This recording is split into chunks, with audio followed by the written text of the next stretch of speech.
Hey, good morning, Choice Residential. Hope your day's off to a great start. So now that we are about a week into commissions coming out of the MLS, I wanted to just have a little discussion here about possible scenarios and how we're seeing agents determine what compensation, if any, is being offered by the seller.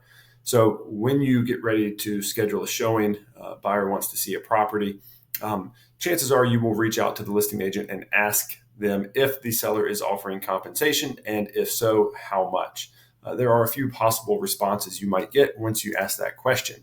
One possible response is that the seller is not willing to compensate buyer agents. Period. End of discussion.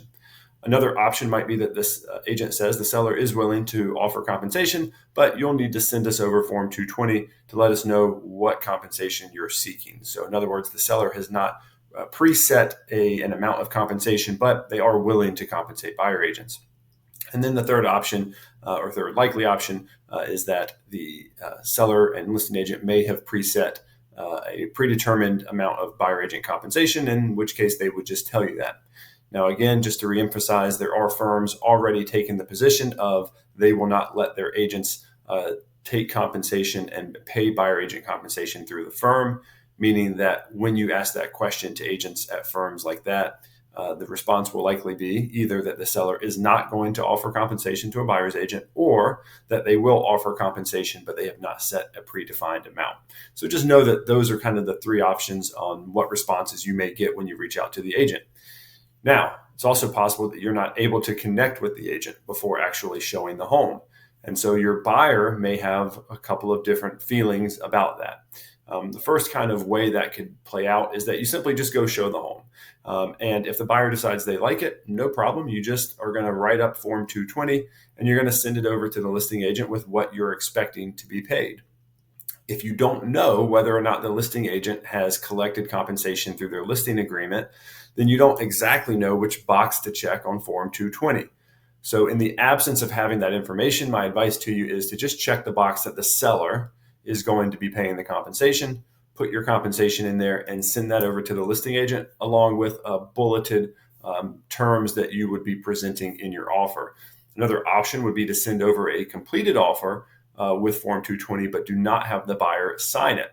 So that way, the listing agent and seller can literally see all the terms that would be in the offer because you've typed it up, filled it out. You just haven't had your buyer sign it.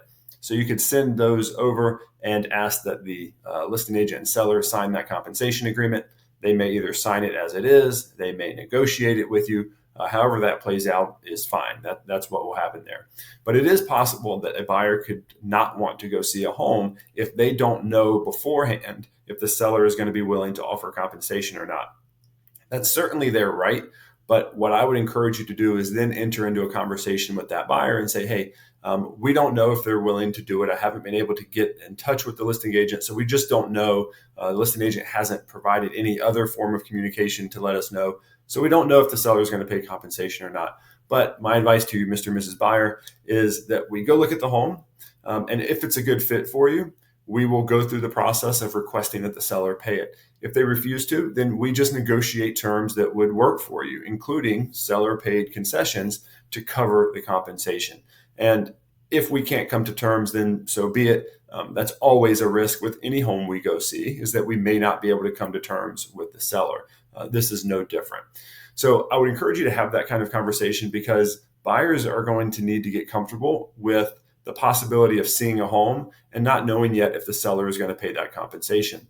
They just need to know that we have a way to structure the offer, and that is with seller paid concessions, so that the compensation, the commission, is not coming directly out of the pocket of the buyer. They're not having to write a check for that in terms of it being a closing cost for them, because we'll still get that covered by the seller.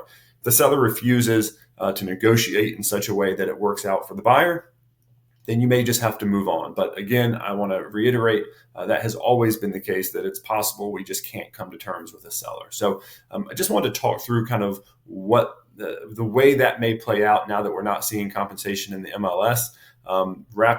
Start wrapping your head around and thinking about the different responses you could get from the other side, and how you're going to have conversations with your buyers and your sellers as to how these options play out. Also, make sure as a listing agent, you're doing everything you can to openly and transparently communicate with buyer agents as quickly as possible. If your seller is offering compensation, so that is defined in your listing agreement, then I encourage you to have that in the house. I encourage you to have a way that you're going to communicate with any agent who schedules a showing on your property. And if the seller is not offering preset compensation, I encourage you to have a discussion with the seller, advising them and setting expectations that they will likely be getting a request to pay compensation. So you want to prepare them for that up front, and then convey if they're willing to pay compensation, like we hope they are. Then you're going to want to let showing agents know that they are willing to pay. You're just going to have to send over the amount that you're expecting on Form 220, and then we can hash that out based on the terms of your buyer's offer. So hopefully talking through that, replay this if it's helpful, but hopefully talking through that will help you as you interact with specifically with your buyer clients. All right, as always, I hope you have a fantastic day, and I'm just a phone call away. Take care.